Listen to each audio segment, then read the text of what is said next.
Hello students, next poem, Water. We are going to deal with that. Now, we are not going to discuss this poem in very detail because we know that our English examination is coming out of quarantine and in days you will write the examination. So, just reminding you about some things from the poem. About the poem. Okay, first Chellapalli Swaruparani, she began writing about her experiences from her childhood, and she moved to the city later on. But in most of her writings, she has discussed with the problems she has faced, especially based on gender and caste. And this particular poem, Water, deals with one of the major problems that is Dalits have faced or Panchamas has faced, as is discussed in the poem. Now, in this poem, main theme is not water. Problems caused because of social discrimination and caste system which is prevail in India. Understood? Now, water in this poem has been personified as if water can see, hear and understand, well also do so many things, and these qualities have been attributed. Water has been personified and also used as metaphor. Well, we can discuss later on.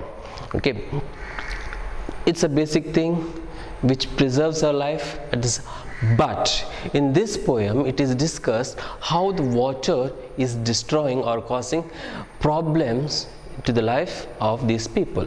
Shall we? Okay, if you have textbook, go to page number 130. If you do not have, remember that, or you can go back and get the textbook also. If you've done that, let's move on. The poem goes like this. First stanza.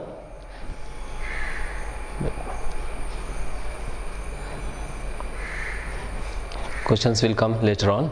Right now, let's discuss the poem. Okay. Just as the water knows the ground's incline, it knows the generation-old strife between the village and water. Like the dampness on the well's edge that never dries, it knows that untouchability never disappears. Now, what about this particular stanza? The first stanza, the poet, she tells that water knows what? Water knows generation-old strife the problems, the fight, which is not of today's or yesterday's, it is generations old. And furthermore, what is it? It has seen. Water has seen, or water has observed, or it is present. Water was present. It happened because of water. Now, let's moving on the second stanza. The water knows everything. It knows the difference of race between the Samaria woman and Jesus the Jew, and also knows the subcaste difference between leather and spool. He says water knows everything. What is he talking exactly about? He is pointing at the differences or the social discrimination made, how the social discrimination is made between the races. He talks about the Samaria people and the Jewish, and in India, he talks about the caste. There are so many castes, and based on the caste, so much discrimination was going on, and it is still happening. And here, subcaste difference. It's not only caste. The major caste, 4 castes plus panchamas. It is not only the problem. There is again another problem, that is subcastes.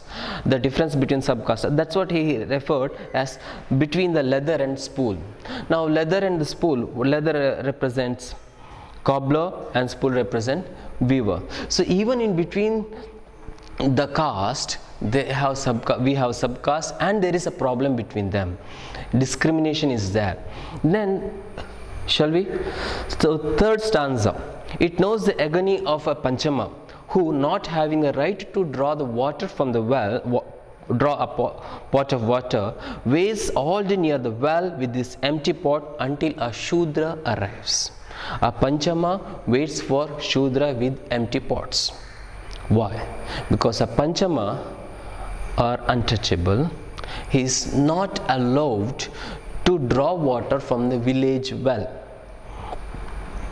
Okay, so somebody has to pour a water and give it to him. Who will do that? A Shudra. Not other three castes, only Shudra may do that. Okay, he has to wait for that thing to happen all the day. So again, discrimination based on the caste, struggle of a Panchama even to get essential supply, that is over here water. So water knows the discrimination, because all the three stanzas are throughout the poem we are discussing all the problems they have faced with the water. Next, fourth stanza. It knows the humiliation of a water girl when he who poured the water from the distance falls all over and touches her. What is discussed over here? A Panchama, anybody, a Vada girl, what is the difference between Vada and village? Village where all the four castes they live, and the Panchamas are not allowed to enter into the village. They cannot live in the village, they cannot enter into the village. So the place they live, here it's called Vada. And we have come across this some other terms in Kannada also, Keri, Hatti, etc. Nowadays we call colony. So they are not allowed to come inside the village. When they go to fetch the water, they have to wait. And who will pour the water? A Shudra. And how does he do that? He pours from the distance. He doesn't come, he doesn't touch. So she has to collect. So at that time, water may fall all over her, and that is humiliation. So this particular stanza is talking about how people of Vada people or a girl are subjected to humiliation in the name of water. Shall we? So it knows the righteous rage of Karamachedu Suvartamma, who opposed the Kamma landlords with the water pot when they asked her not to pollute the pond water. The water is witness to centuries of social injustice. In this stanza, he talks about social injustice and what happened to a Panchama when he or she opposes a social injustice. Now there is we have also discussed about what happened in Karamchedu Suvartamma's case over there in the village of Madikapalle. Karamchedu Suvartamma is rescuing another boy who was being attacked by the Kamma landlords, and all this story we have discussed. Now that is righteous rage, because they are drinking water, and upper class people are polluting it. They are not allowing them to drink the water. So of course she got angry. This is what he called righteous rage. So again, this righteous rage is caused by social discrimination. So next stanza. When I see water, I remember how my Vada, which would thirst all day for a glass of water. Until now, this is only past. Right from here onwards, our writer speaks about what is she remembered of. As when she sees water, she remembers her childhood days. She says, how my Vada would thirst all day for a glass of water. They do not get enough water, so they are not she remembers so many things as soon as she sees the water. First one, that is, they were thirsty, always thirsty. They did not have insufficient supply. Second, next stanza. For us, water is not simply H2O. For us, water is mighty movement. It is a mahad struggle at the Chadar tank. A single drop of water embodies tears shed over several generations. In the many battles we fought for a single drop of water, our blood flowed like streams, but we never managed to win even a small puddle of water. Long stanza, but what is that? Well, For them, water is not just something which people drink. It gives so many more meanings. They have fought war, not exactly, not literally. It becomes mighty movement. In order to get water from the Chadar tank, what happened? They have to go for a struggle. During under Bombay presidency, there was a Chadar. They are allowed to take. The Panchamas are allowed to get water from Chadar tank, but what happened is some upper caste people, they did not allow it, so there was a struggle, and she remembers that. Even for drinking water, there is a struggle. It becomes mighty movement for them. They have to, a movement is needed so that they can get the water. Single drop water embodies the tears shed. It's not one day or 2 days. Their generation, they have suffered, and their tears, she all remembers like this. There are so many times there were fights between village and water. So many of them might have beaten up, they might have killed. Their blood flowed like water. But what did they get in return? They didn't get anything, but they were not even able to get a puddle of water. Puddle means a small collection of the water after the rains. So they did not able to get water they deserved, they needed. Instead, nothing. So next stanza, again she said, when I see water, I remember how we welcomed our weekly bath as if it's a wondrous festival, while the entire village bathed luxuriously twice a day. Observe, she remembers they were welcoming weekly bath. They can take bath only once in a week. Why? Water shortage. Is it really water scarcity? No, they were not allowed to get the water. They were not given the water. So village people, they used to take bath twice a day. For a person from Wada, it seems to be luxury, or taking bath is a luxury for them. Understood? So moving further, when I see water, I remember my childhood when we walked miles and to reach the big canal and carried back heavy pots with the muscles and veins of our necks straining and bursting. Now, in this stanza, she remembers the days when they had to undergo physical strain to fetch water from the distant places. They have to walk for miles to canals, and from there they have to fetch the water. Even though there are wells near to the Wada in the village, they were not allowed to use that. Understood? So carrying the water pots for a miles, that's a physical strain. She talks about that. In the next stanza, she talks about one other tragedy happened in the village of Mallapalli. I remember the thatched roof aflame at Mallapalli, burning to ashes for a want of a pot of water. There was a clash. The roof Mallapalli was lit, but in order to put off the fire, they might have searched water, but in the entire Wada they did not have water. Everything has been burnt down. This is what she says. Next stanza, water is not a simple thing. For us it is simple thing, but for them it's not simple. It can give life, it can also devour the lives, swallow. The water that refused to quench the parched thirst became the killer tsunami wave that swallowed the whole village after village. Water can be destroyer. Water gives life. Without water we cannot survive. This is the first understanding, right?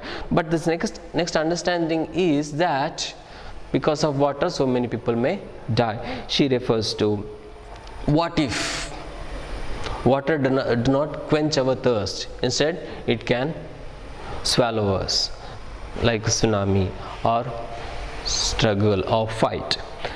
Next part, the poor are but playthings in its vicious hand, and often it turns villages into dry desert and sometimes drowns them in the floods.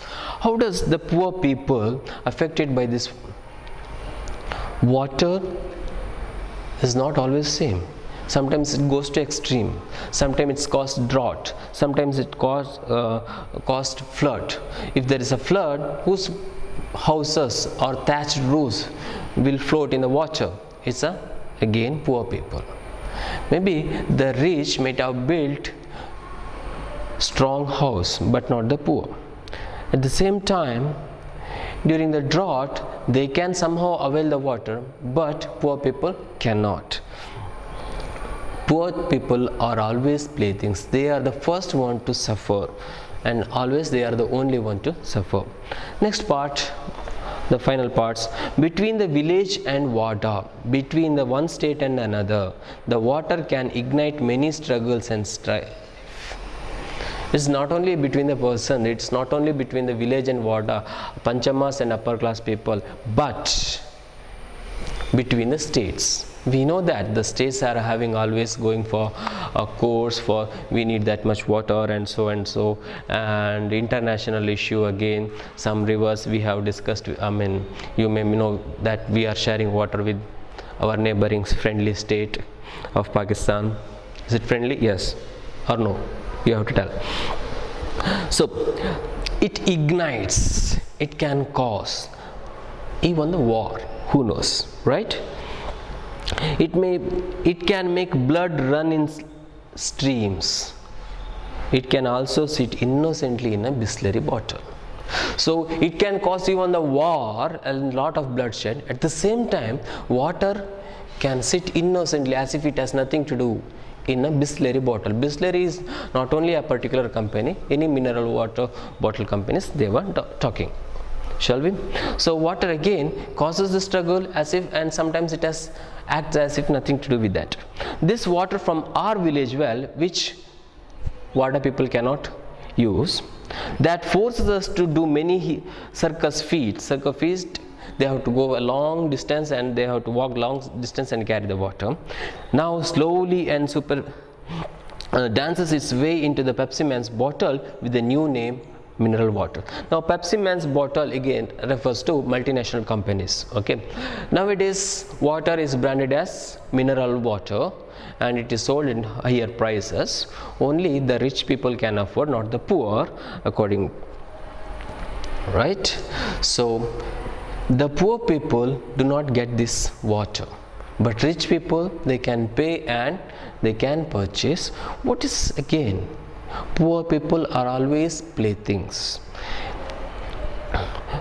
It takes to the skies, it raises to the storm, raises a storm, and we know all the advertisements and all stuffs. When you drink mineral water or some other cold drinks, what happens? Soft drinks, what happens? Look at the advertisements and look at that movie stars doing all the circuses in order to get a bottle of some flavored water, right? So next, last parts. Now water is not a mean matter, it is a multinational market commodity, and they say water is omniscient. It contains the word omniscient, knows everything. It's not an ordinary matter, it is an international market commodity. International companies, MNCs sell water, right? It's not an ordinary issue. And water is omniscient, it knows everything because it is everywhere. Everywhere there is a water, and so that water observes everything. How can it observe? Is it a person? Now this is what personification is. Understood? So water has been personified, and what is there? Everywhere it is there, and everywhere there are struggles, right? So water doesn't cause the struggle, but who causes the struggle? We ourselves are causing this struggle. Why? Because social discrimination. Understood? And our power hungerness. So this is a small gist of the poem, just reminding you, and let's go to the questions. Shall we forward to the questions? Yes. Now some questions have been written over here. It's again from the textbook itself. The expression generations old strife suggests the bane of caste system, the politics of revenge, differences among humans. The answer should be the bane of caste system. Because of the caste system, the strife is there, the struggle is there.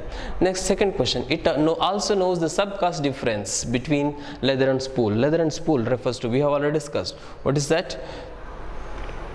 Occupations, cobbler and weaver. Subcaste. How is water witness to the humiliation caused to the Dalits? How does water witness to the humiliation caused by the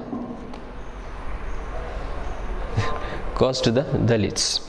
Now, again, social discrimination. Understood?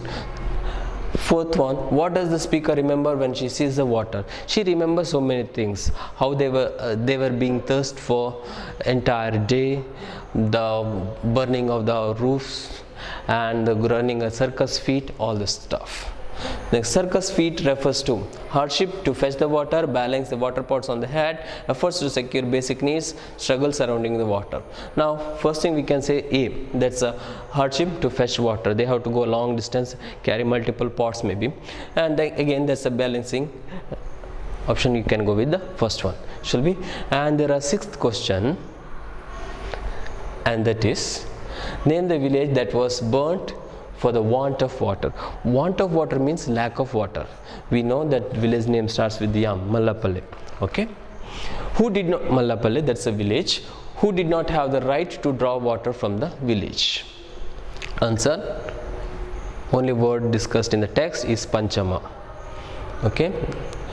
Panchama is a word discussed in the text. Who opposed Kamma landlords?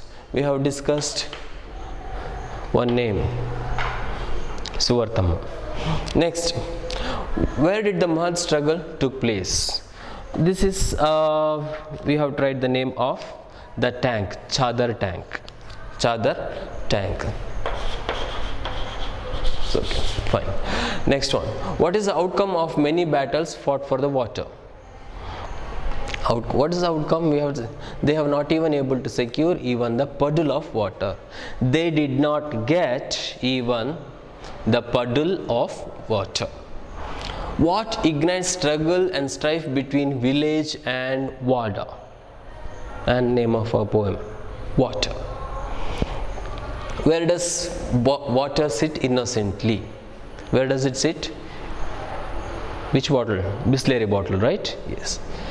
Where does water finally become a commodity? You can write Bisleri bottle or Pepsi Man's bottle. What is the new name for the water? When it sits inside the Bisleri Man's bottle, what is the name it gets? What is the name it gets? Mineral water. In the poem Water, for the speaker, water is a small puddle of water, simply H2O, a mighty movement. It's simply H2O, it's nothing but water. Or something like, it's more than that. It's always more than that. That's she said, it's a Mahad struggle, that's a mighty movement. Right? So, let's look at the next question, please. Yes. Which questions? Final question. This is the final questions we are going to deal today. That is these two questions. I haven't written the entire answer, we can't, but we can use these points and write the answers.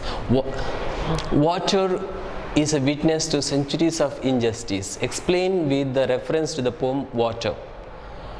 Second question, the comment on social discrimination associated with the water as presented in the poem. Almost gist of the poem or summary of the poem we have to write. So that means we have to write almost everything. So, centuries of injustice, right? Water witnessed the injustice in the name of caste. M is missing. Strife and what is also witnessed the strife between village and Wada in the name of social discrimination. They were not allowed. Water, there is untouchability, and water has observed that, or water knows injustice in the name of race, that of Samaria woman and Jesus, Samaria woman who has helped the Jesus when Jews are not allowed to fetch the water. And it also knows the subcaste differences between weaver and cobbler, that is spool and leather, leather and spool, cobbler and weaver. Next point you can also use, you have to write, is witness the agony of Panchama, who were not allowed to draw water from village well, and they were waiting empty with the empty pot throughout the day for a Shudra to come and pour water to them. And it is also knows the humiliation of a water girl when water is poured on her. Okay. Next, water is there is a rightful rage caused by the discrimination. Now, Karam Chedu Suvartama. Okay, that is also there. Next, there is something more than we have to discuss. They are what does water reminds her? Water reminds her of the days of her childhood when they were taking a bath once a week is ceremonious for them, and taking a bath every day becomes luxury to them. They have to walk a long distances with circus feet. All this, all the same water now sits innocently. It has act as if it has nothing to do with anything, any strife. It can ignites the battle. At the same time, everybody can purchase nowadays. After these are some points we need to use in our answers. So I hope you may use these points in your answers, and of course it is not, the first point is not NAE, that's a NAME. M is missing actually a few places. So moving further, you can note down the points, you can use this point, you can use these points in your answers. Okay students, if you have any doubts, you know us, and good luck for the examination. Thank you.